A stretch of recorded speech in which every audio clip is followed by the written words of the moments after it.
Willie D Live. What's up, family?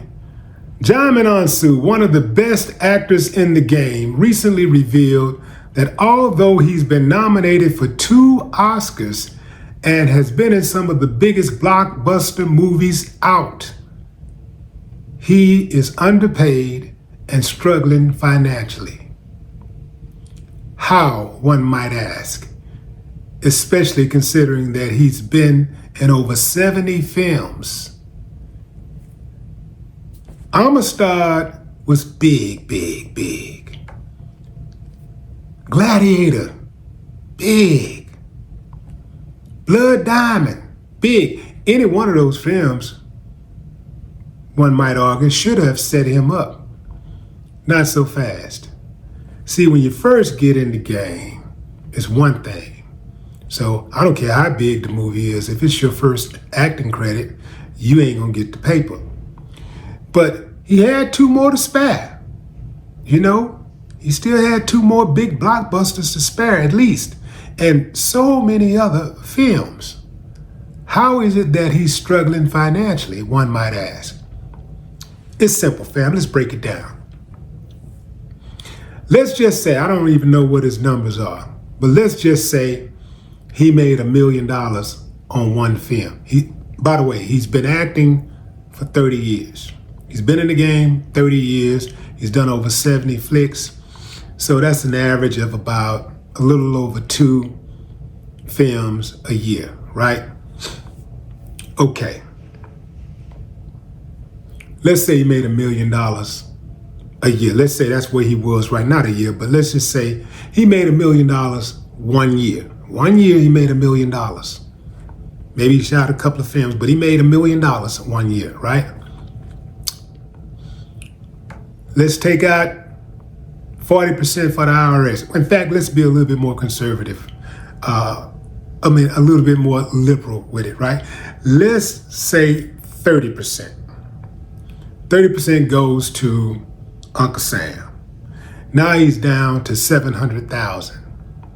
Let's say another 30% goes to management and his agent, because management gets around 20%, agent gets about 10%.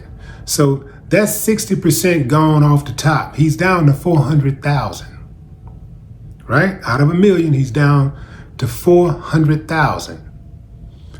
30% for management agent, and then another 30 for the IRS. That's off the top. So he's down to 400,000. We ain't talking security. We haven't gotten to paying his house note, whatever that is. If he's living in Hollywood, if he's a Hollywood actor, he's probably living in at least $1 million home. That's gonna hit you for at least 100,000 if you throw in some maintenance, improvements, at least 100,000. So now you're down to, let's say, around 300,000, right? Again, we haven't covered personal security. So let's say you're down to 300,000. Let's throw in another, say, let's be a little conservative with this one, 50,000 for personal security. Now he's down to 250. You got clothes. Oh man, clothes can be very expensive. But you got clothes, you got eating out, you got entertainment, you got the kids' tuition, you got gifts. You see how fast $1 million can go to zero if you don't have a plan? Now here's the thing. A lot of people say, well man, I can't be feeling sorry for somebody who made $1 million, man, and lost $1 million. I get it. And I can't either, fam. But I will tell you this. I've been there. That's how I can break it down for you. Yeah, I've been there. And it's actually easy to do if you really don't understand money, which I really didn't understand money the first several years that I was getting money. I was trying everything, new businesses, spending money on this, buying $3,000 suits, $1,500 shirts, just jewelry. It's crazy. Just all this stuff that you can't get back, right? And then I finally caught my snap and learned to make my money make money. I learned how to make money work for me. I put every dollar to work that is not being used for my lifestyle. Everything else going straight toward the investment. Ain't no money sitting around. Nothing sitting around. Everybody going to work around here. Every single dollar is going to work around here. Somebody say, well, why he's living above his means? Well, when you are on that type of level, even though he's not getting the money, let's say a Denzel might be getting,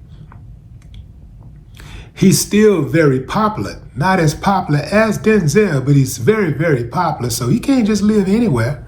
He can't live somewhere where somebody can walk up to his door and knock on the door.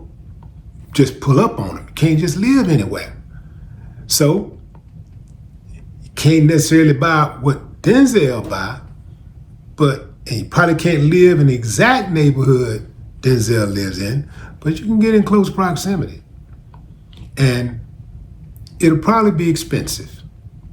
And so it's easy to blow that money. And also, he's in Denzel circles. So he's going to the restaurants that Denzel frequents, He's going to the places. He's taking his kids to the places. His kids are probably in the same school as Denzel kids are. And, where it's not a big deal for Denzel to drop, I don't know, maybe $15,000 a month on one child for schooling, it might interrupt his pockets a little bit. So it's just like athletes. A lot of athletes, because they all run in the same circle, that athlete that's making the league minimum, let's say the league minimum is $750,000, right? He's making $750,000, but the star player is making making $30 million. Now, they're going to the same places. They're hanging out in the same places. They go to the same restaurants. They go to the same places to have fun and entertainment and all that stuff. When that guy who is the franchise player spend his money, it's a different spin to the guy who just made the cut or who is trying to make the cut. But he still want to live in the same neighborhood that the star player lives in. Here's the deal. On a personal note, I feel exactly where some of y'all are coming from when you clown people who put their hands on a lot of money and blow it. Because I remember before I ever touched 100 racks at once, I used to say, man, if I ever get my hands on $100,000, I ain't never gonna be broke again. The lie detector determined that was a lie. I run through that 100, man, when you are living in a certain type of lifestyle, you live in a certain type of lifestyle, you make a certain, man, and you getting that money fast, and that 100,000 go like that, man, that 100,000 be gone. I remember spending money so fast, once I was checking my bank account, I thought the bank was stealing from me. I thought they were stealing my money. I was looking at, I was going through each item. See, I didn't do that as I was spending, but when the money got low, I'm going through each item and I'm like, yeah, I did that. Yeah, I did that. Oh, I don't remember this. I don't remember this. Let me call the bank. Yeah, Mr. Dennis, yeah. Oh, damn, I guess I did do that.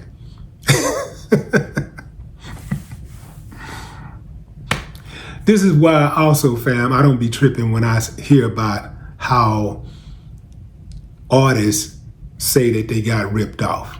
Okay, maybe you ain't get the money you supposed to get.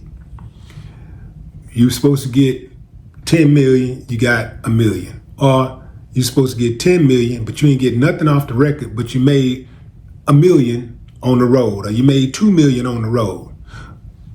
What about that money? What happened to that money? Djimon was absolutely correct in his assessment of systemic racism in Hollywood. It's not something you can take lightly. We know the reason he's underpaid is because he is a black actor. We know that for a fact because Hollywood is crawling with racists. That's right, I said it. Hollywood is crawling with racists.